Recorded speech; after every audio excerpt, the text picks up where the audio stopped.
We are starting with the session on a software called GeoGebra. Some of the teachers may already know it because एक चीज़ और मैं थोड़ा हिंदी में भी बोलूँगा और थोड़ा इंग्लिश में बोलूँगा ताकि सबको समझ में आ जाए। और मेरी मराठी बहुत ख़राब है, अगर मैं मराठी में बोलूँगा तो शायद आप हंसने लगेंगे, तो मैं कोशिश नहीं करूँगा कि मराठी में बोलूँ, सिर्फ हिंदी और इंग्लिश का प्रयोग करूँगा।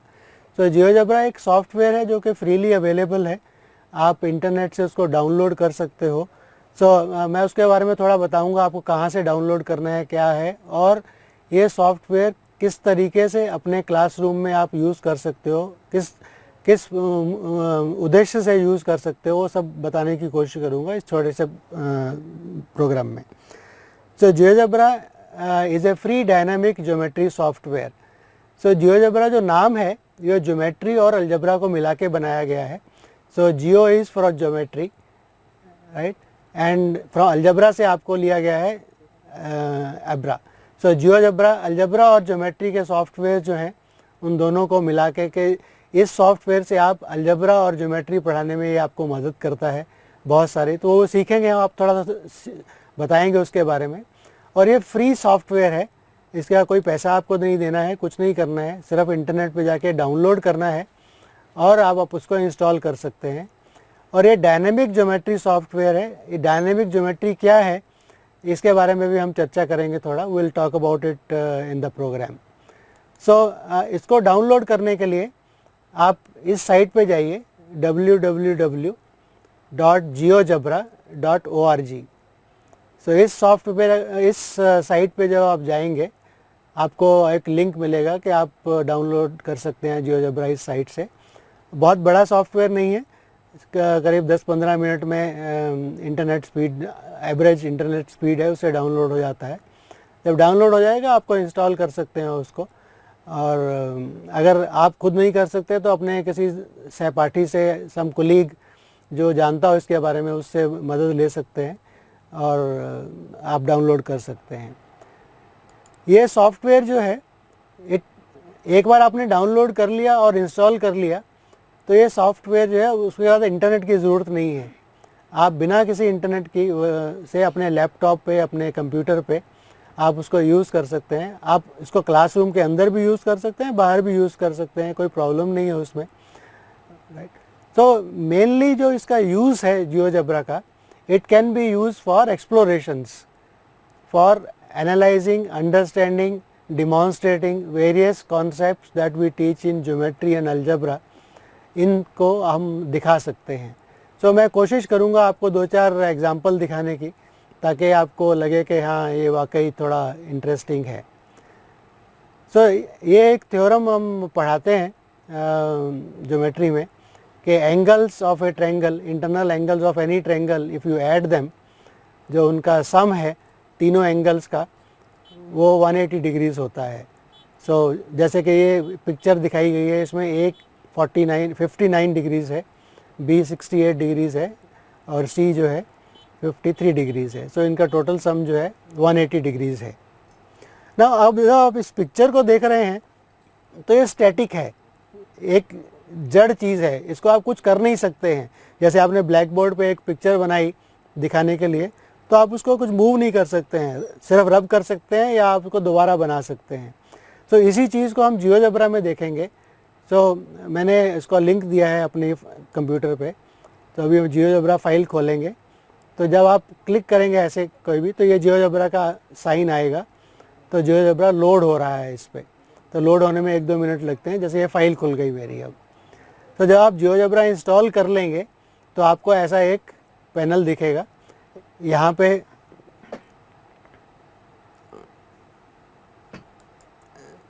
ओके, मैं तो आपको इसके पहले मैं आपको थ्योरम के बारे में दिखाता हूँ कि आप कैसे यूज़ करते हैं। ABC जो है, A, B और C एक ट्रायंगल है जिसके एंगल्स हम मेजर कर सकते हैं इस सॉफ्टवेयर से।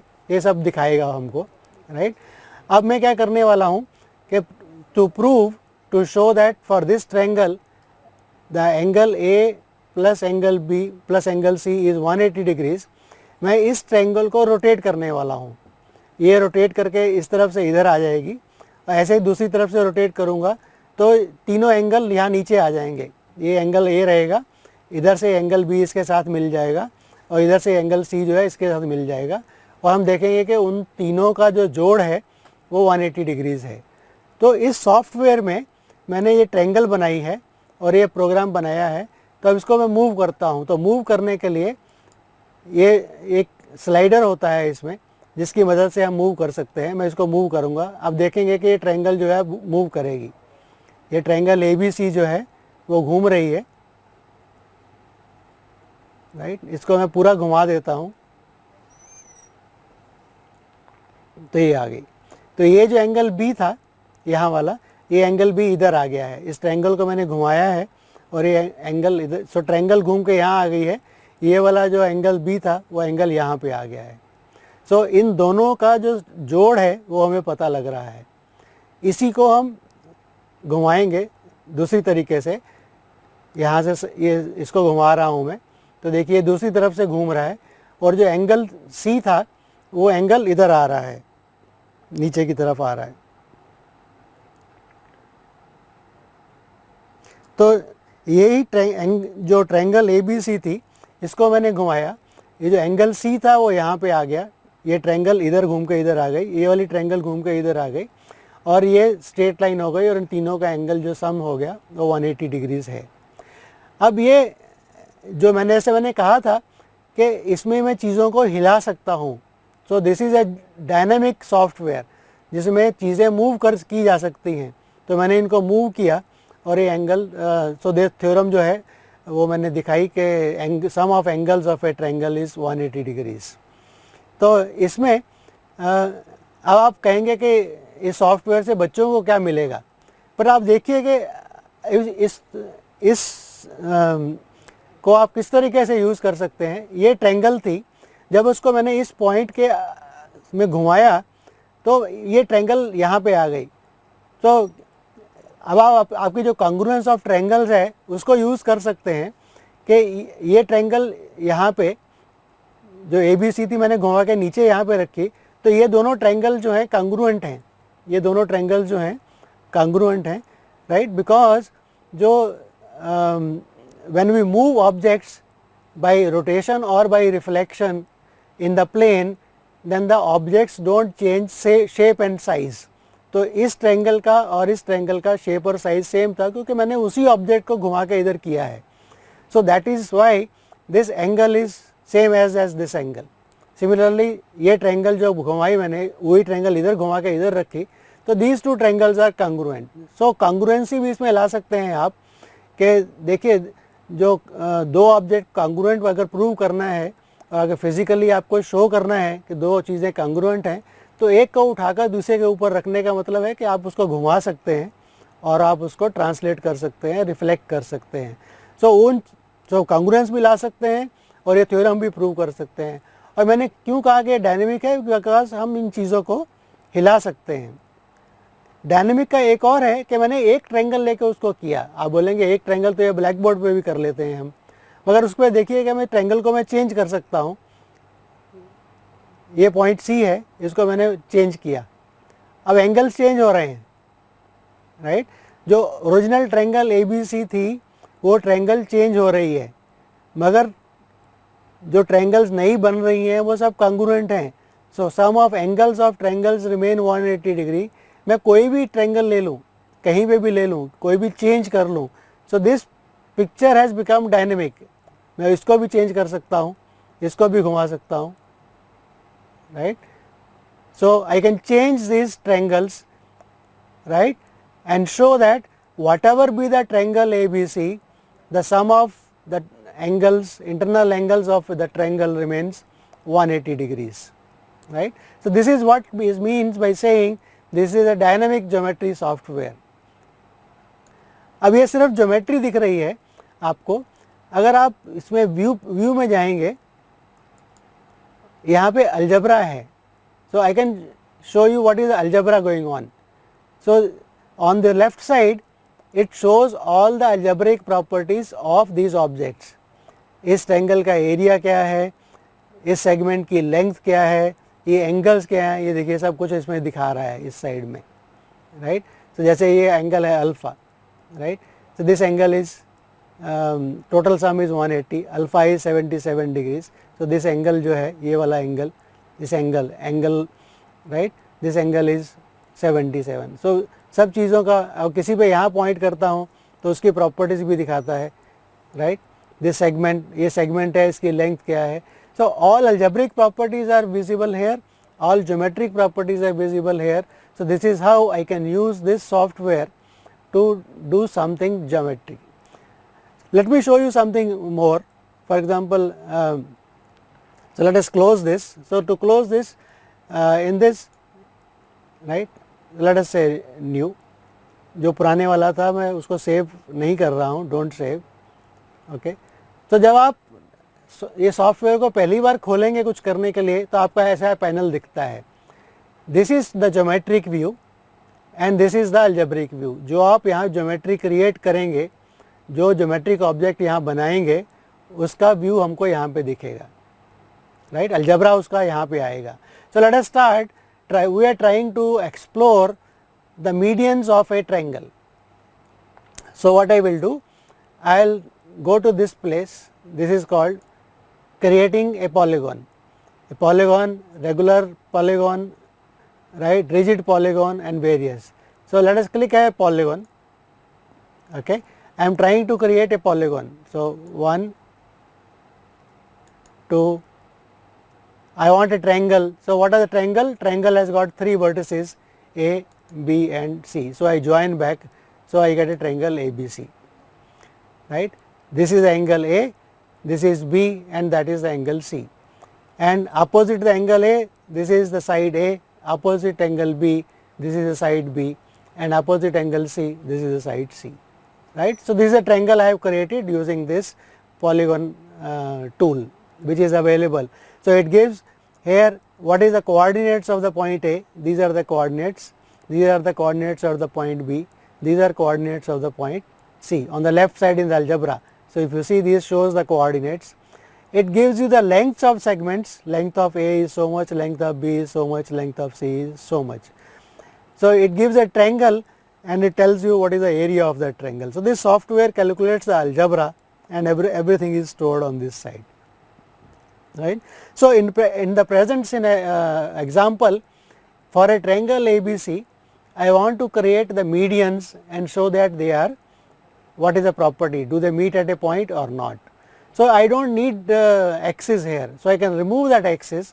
So to do that I click here, okay. So it says show object, don't show object, trace is on and so on, right. Okay. So let us remove the axis. So now I have created, I clicked here and I clicked on the panel outside. It says axis, grid and so on. So here axis, if I click at the axis, now you see axis is gone, right. I can remove that. If I want to bring back, I will click again and the axis is back again. If I want axis, if I do not want, I can remove that. So let us remove it for time being. Let me show you also, you can also have something called the grid. So grid gives you this kind of like a graph paper kind of a thing, right, to do your computations or calculations.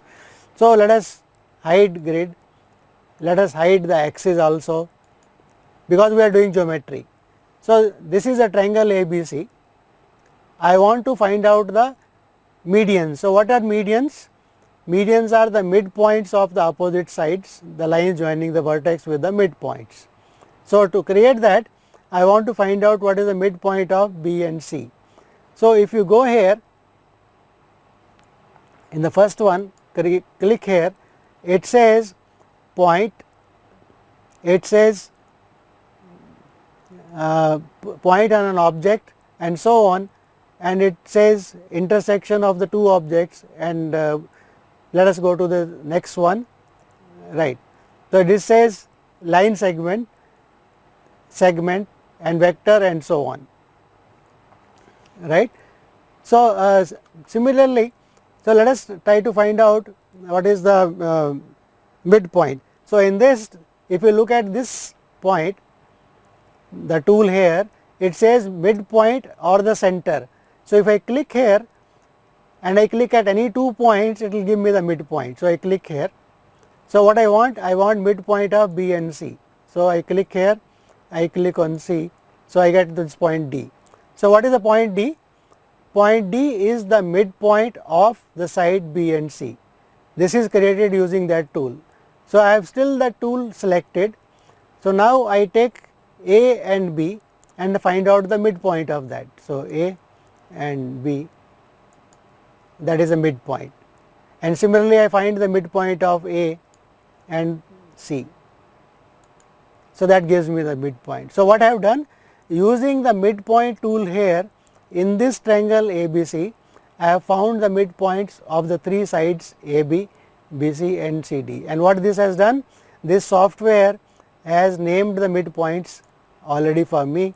So this point is the midpoint here E, this point is the midpoint D, and this is the midpoint E of the segment, right.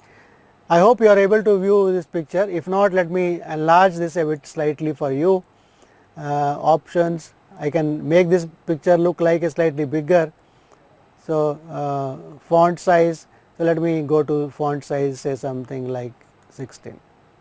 Okay. Now it is slightly bigger. Maybe I can do it slightly more bigger so that you are able to see it very clearly. So I go into the options, I go to the font size and I click say 18 points, right. So it has become slightly more bigger. So you are able to see it slightly better.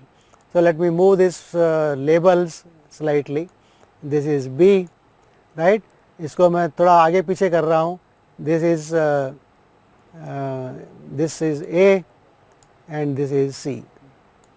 So in a triangle ABC, I created a triangle ABC, I created the midpoints of AB, BC and CD.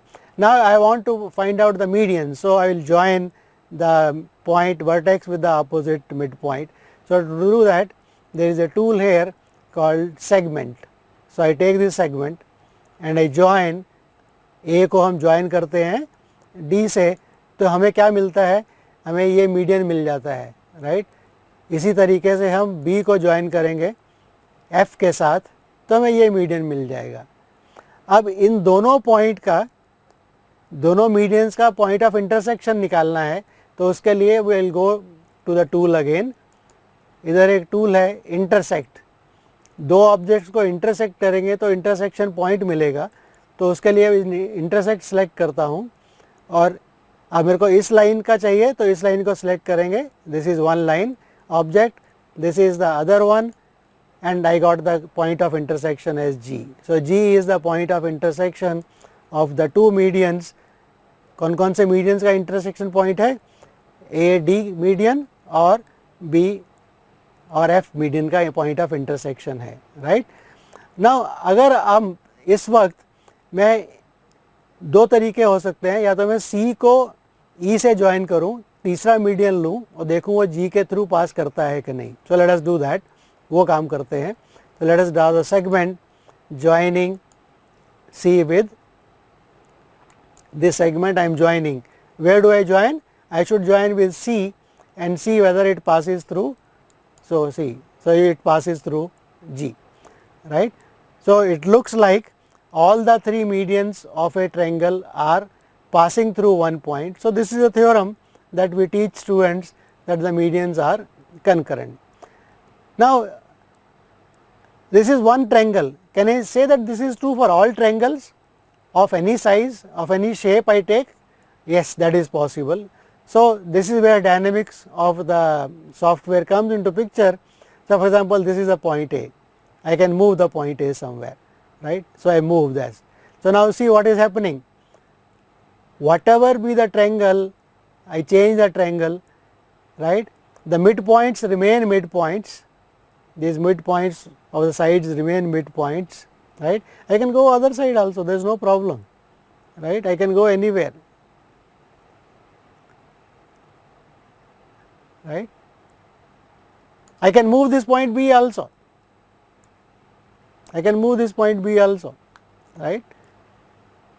I can make it acute angle, I can make it obtuse angle and so on. There is no issue at all. I can move this point C also, right. So, whatever be the triangle, the objects that I have created, namely the midpoints, the medians, they meet at the point C. So, this is one way of using the software to illustrate that the medians meet at a point. So, one way is to use this tool after you have taught the theorem to sort of verify the theorem. Okay. But I would like to use it for exploration. How do I use it for exploration? For example, I will not draw the third median, I will draw only two medians. So, let us say in this triangle, let us have only two medians, which is BF and CE. So, let me hide this median, assume I have not drawn this. So, there is something called, I click that, now the whole object is gone, right. I do not want that, I made a mistake. So, let us bring it back. I just want this line, right, this segment. So, there is a segment D, I want the segment D to be hidden. Oh, even then the whole thing is going. So, let us see how do I hide it. So, let us see the segment D here. Okay. So, let us hide this segment, do not show label. So, this is what you can do with this. Oh, okay, even that goes off. Okay, right. So, it is not working that way. So, we will have to हाँ, तो हम इसको थोड़ा दूसरे तरीके से करते हैं. ये ट्रायंगल है, एक तो इसको दोबारा बनाते हैं. So will draw only two triangles, हम सिर्फ दो ट्रायंगल्स बनाएंगे, दो मीडियंस ड्रॉ करेंगे और तीसरा देखेंगे वहाँ से पास करता है कि नहीं करता. So another way of doing this, so I am going to do, so I am going to restart this, so a new program. जो मैंने पहले बनाया था, I will not save it. Okay, so नया पैनल मेरे पास आ गया. Let us hide axis, axis मेरे को नहीं चाहिए तो मैं एक्सिस को हाइड कर देता हूँ. तो वापस से मैं वही करूँगा, आई will draw a triangle, polygon बनाऊँगा, एक दो पॉइंट, ये तीसरा पॉइंट और ये ट्रायंगल. ठीक है. अब मैं मिड पॉइंट लूँगा ए बी और ए सी का. ए बी और ए सी का मिड पॉइंट लेने के लिए क्या करेंगे, मिड पॉइंट टूल में जाएंगे, ये है मिड पॉइंट टूल, इसको क्लिक करेंगे और ए और बी को क्लिक किया, इसका मिड पॉइंट देखना है तो हमें मिड पॉइंट डी मिल गया. इसी तरीके से हम मिड पॉइंट निकाल लेंगे ए और सी का, ये मेरे को मिड पॉइंट मिल गया. सो इन दोनों साइड्स के मिड पॉइंट मिल गए हैं, तो हम इनको ज्वाइन करेंगे ताकि हमें इनके मीडियंस मिल जाएं. ज्वाइन करने के लिए सेगमेंट में जाएंगे, will join be with this, एक मीडियन मिल जाएगा. इसी तरह इस वर्टेक्स को इससे ज्वाइन करेंगे तो हमें ये मीडियन मिल जाएगा. सो let us now find this point of intersection. दोनों मीडियन का जो पॉइंट ऑफ इंटरसेक्शन है वो मेरे को निकालना है, तो उसके लिए मैं इंटरसेक्ट टूल में जाऊंगा. तो ये लाइन लिया और ये लाइन लिया, इसका पॉइंट ऑफ इंटरसेक्शन मेरे को ये मिल गया, राइट. तो थोड़ा सा इसको बड़ा कर देते हैं ताकि आपको सबको अच्छी तरीके से दिखे. तो फॉन्ट साइज़ जो है इसको थोड़ा बड़ा कर देते हैं वापस, विल गो टू 18, राइट. अभी ये ट्रायंगल जो है इसमें मैंने दो मीडियंस ड्रॉ किए और दोनों मीडियंस एफ पे मिल रहे हैं. अभी मैं तीसरा मीडियन नहीं बनाऊंगा, मैं क्या करूंगा, एक लाइन ड्रॉ करूंगा. So will draw a line. Okay, अब लाइन ड्रॉ करने के लिए मेरे को क्या चाहिए, दो पॉइंट चाहिए, राइट. सो उसके लिए मैं पहले क्या करूंगा, एक पॉइंट क्रिएट करूंगा कहीं भी. This is a point, so let us create a point here G. अब ए और जी से एक मैं लाइन ड्रॉ करूंगा, ये ए और ये लाइन जी. ठीक है. नाउ अगर मैं इस लाइन को मूव करूं ताकि ये लाइन ए और एफ के से निकल के जाए, ए और एफ दोनों पॉइंट्स इस लाइन के ऊपर आ जाएं, और वो पॉइंट जहाँ पे ये लाइन बी और सी को इंटरसेक्ट करेगी वो मिड पॉइंट होना चाहिए, right. So that is another way. ये एक और तरीका है वेरीफाई करने का वो थ्योरम के medians of a triangle are concurrent. तो उसके लिए मैं पॉइंट जी को मूव करूँगा ताकि लाइन मूव करेगी. तो उसके लिए देखिए मैं क्या कर रहा हूँ, ये मूव टूल सेलेक्ट किया मैंने और ये जी में गया राइट। अब जी पॉइंट को मूव करूँगा तो ये लाइन मूव कर रही है, राइट। अब मेरे को क्या करना है, इस लाइन को F से निकालना है, तो इसको मैं F पे ला के छोड़ दूंगा, तो ये लग रहा है F से मेरी लाइन जा रही है। सो दिस लाइन, ये वर्टेक्स और point of intersection of the two medians उसके थ्रू ये जा रही है। तो अब ये लाइन जहाँ बेस लाइन B और C को इंटरसेक्ट करती है वो पॉइंट क्या होना चाहिए। So this is exploration. So I will ask my students कि बताओ, बच्चों से पूछूंगा कि इन दोनों का जो पॉइंट ऑफ इंटरसेक्शन है वो क्या होना चाहिए, राइट। अगर उन्होंने थ्योरम पढ़ी है कि मीडियंस आर कनकरेंट, तो ये लाइन जो है this should be the median of the triangle with passing through the midpoint of BC. So let us find out the point of intersection of first of all. So here is the point of intersection. So intersect, ये दो objects intersect कर रहे हैं। कौन से दो objects, ये line है, ये वाली लाइन, और base. So this gives me a point H. ये point H क्या होना चाहिए, this point H should be the midpoint of the side BC, right? अगर हमारी थ्योरम ठीक है तो हम इसको वेरीफाई करते हैं कि H मिड पॉइंट है कि नहीं। उसके क्या तरीके हो सकते हैं, दो तरीके हैं। एक तो मैं B और C का मिड पॉइंट निकालूं और देखूं कि वो H के ऊपर ही आता है। तो लेट अस डू दैट, वो तरीका करते हैं। पहला तरीका, ये मेरा मिड पॉइंट चूज़ किया और इधर B पे गया और इधर C पे गया।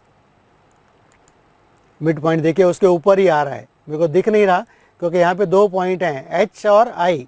ये नीचे दिखा रहा है point H intersection point of the line F and the segment A, point I is the mid point. ये दोनों एक ही जगह पे हैं, राइट। अगर आप देखेंगे कि अगर मैं लाइन को मूव करूँगा तो आपको मिड पॉइंट दिखेगा, पॉइंट ऑफ इंटरसेक्शन कहीं और चला जाएगा। इसको मैं G को मूव करता हूँ, ये देखिए, right. So what is this point H? Point H is the point of intersection of this line with the base line। और जब ये point H मिड पॉइंट बन जाता है या ये लाइन F से पास करती है तो ये पॉइंट मिड पॉइंट बन जाता है। किसी भी तरीके से देखेंगे तो हम इसको लाइन को मूव कर रहे हैं, जब ये मूव करती है और F से पास करती है तो H और I जो हैं मिल जाते हैं आपस में, right. So this is another way, ये एक और तरीका है उसी थ्योरम के दूसरे तरीके से देखने का। पहला तरीका था कि मैंने तीन मीडियंस ड्रॉ किए और देखा कि तीनों एक पॉइंट पे मिलते हैं, तो that was saying that medians are concurrent. But to make it more interesting and challenging for students, I will not draw three medians, I will draw only two. Find their point of intersection, that is F। Now draw a line through A and F, and wherever it intersects that should be the midpoint. So I will draw and then verify, or I can draw the line and move around, and when it passes through the midpoint it should also pass through F. So either way. So this is one way of making the theorem slightly more challenging and interesting for students. अभी मैंने आपको बताया कि mid point निकाला, so let us move this point G slightly. Let us, एक और तरीका हो सकता है कि ये अगर H मिड पॉइंट कब होगा, जब length of section BH will be equal to length of section HC। तो H मिड पॉइंट तभी बनेगा ना जब इसकी लेंथ BH की लेंथ HC की लेंथ के बराबर होगी। सो ये सॉफ्टवेयर आपको ये भी बताता है कि दोनों की लेंथ क्या है। तो मेरे को B और H की मेजरमेंट करनी है। सो उसके लिए मैं क्या करूँगा, मैं इसमें जाऊँगा और सेगमेंट में लूँगा, सेगमेंट B और H सेगमेंट के लेंथ निकालनी है। So I will click here and I will click here, ठीक है। मेरे को ये सेगमेंट G मिल गया। अब इधर अलजबरा में देखेंगे तो आपको G की लेंथ दिखा रहा है 3.58। ऐसे ही मैं दूसरा सेगमेंट ड्रॉ करता हूँ। तो let us draw the other segment. दूसरा सेगमेंट है drawing the segment, I am joining H with the point C। So this is the other segment, that is H। H की लेंथ यहाँ पे मेरे को दिख रही है 5.19, राइट। सो इसकी लेंथ मेरे को मालूम है, इसकी लेंथ मेरे को मालूम है। अगर H मिड पॉइंट बनना है, राइट, तो ये दोनों लेंथ बराबर होनी चाहिए, राइट। सो तो हम क्या करेंगे, इस पॉइंट G को मूव करेंगे we will move this point G so that the lengths become equal. So keep an eye on the left side, G and H, इन दोनों को बराबर करना है. मैं G को मूव करूँगा ताकि ये दोनों बराबर हो जाएं. G जो है उसकी वैल्यू बढ़ रही है, H की वैल्यू कम हो रही है, राइट. इसको मूव करते हैं, मूव करते हैं, मूव करते हैं. अभी भी बराबर नहीं है, अभी भी नहीं है, अभी भी नहीं है, अभी भी नहीं है.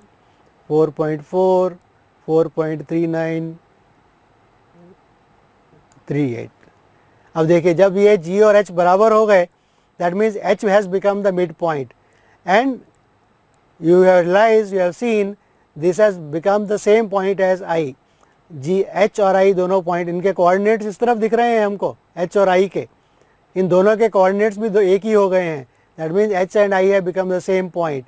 So this is another way of verifying whether H is a midpoint or not. I can measure the length and I can see the algebra on this side. So this software can be used dynamically to verify theorems, to challenge theorems, saying that let us try to guess what is a theorem, or to make the theorem slightly more interesting also, right. So this is about triangles. That is not the only thing. We can do all other objects. I will show you, for example, how you can draw circles, right, of different radius. So I will show you one example where I will draw circles. So what I will do, I will change this panel. So I will go to new. Okay, I will not save this. Okay, and I will now hide the axis. So to hide the axis, I will have to go there and click here. So axis is gone. So I don't want the axis at all. Now I want to draw a circle. So circle के लिए हमें क्या चाहिए? Circle is the locus of all the points at a given fixed distance from a point. So इधर circle का एक tool है. If I click there, I see various possibilities. It shows the possibilities: circle with center through one point, circle with center. Okay. So let me quickly draw a circle. So here is a I want to draw a circle, okay, and a radius. So here is a point. So it asks what is the radius. So I can enter a point here, but let me, because I don't have the keyboard with me, so let me hide this and let me go back. इसको cancel कर देते हैं, right.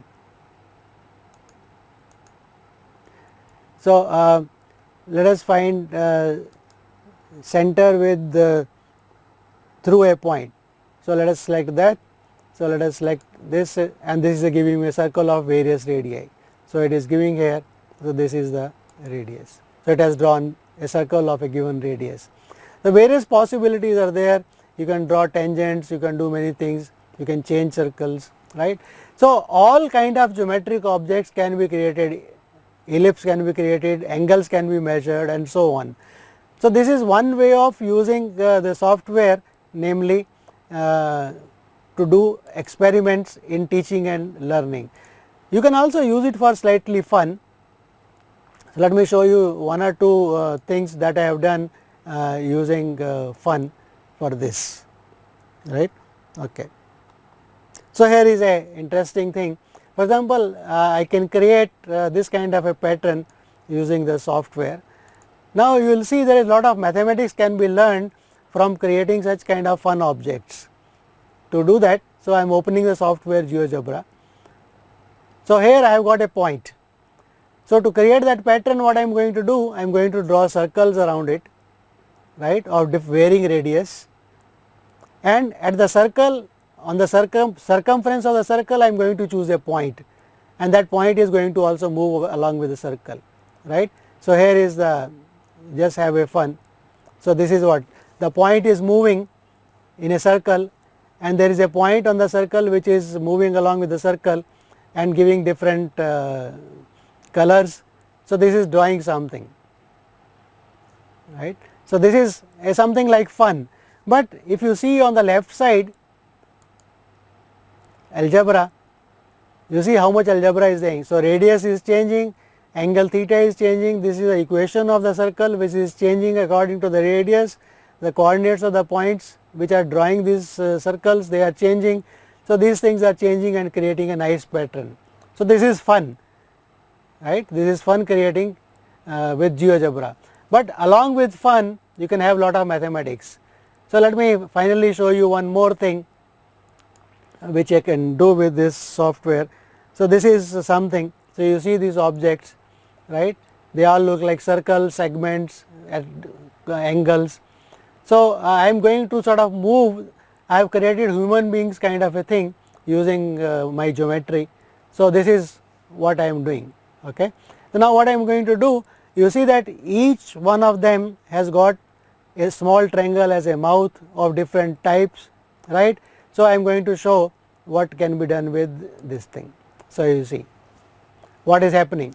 So, I have created in the background of this GeoGebra, I have put a picture which looks like a hall, a dancing hall or a stage with lights on, and I have created objects with circles, segments, points, and I am changing those angles in a rhythmic fashion, so that I get something like a dance going on, right. But if you see the algebra of it, what is happening, you will realize lot of mathematics has gone into it. So, this is the mathematics which is done along with it. So, you see whatever is happening, the things are changing. So, I just wanted to show you that how this software can be used to illustrate some theorems in GeoGebra, and how this can be used for explorations, and it is a free software which can be used, which can be downloaded and can be used in the classroom, can be used off the classroom. You can use it in your math labs to teach. आप बच्चों को सिखा सकते हैं. अब एक बार आपने अपने क्लासरूम में बच्चों को सिखा दिया GeoGebra और उनको बोला कि ये इस थ्योरम के बारे में कुछ बना के लेके आओ, they will also find mathematics more interesting, because then they will start using this software and learning mathematics along with it. Unless they know what is the equation of a line, what is right, what is the equation of a circle, what is required, whether you need a point, you need a radius, how to vary those things. So, they will learn a lot of mathematics and I will have fun doing it. So, our aim was to expose you to something called GeoGebra, how it can be used. So, we are thinking of planning sessions where we will be doing more training on GeoGebra. So, thank you very much.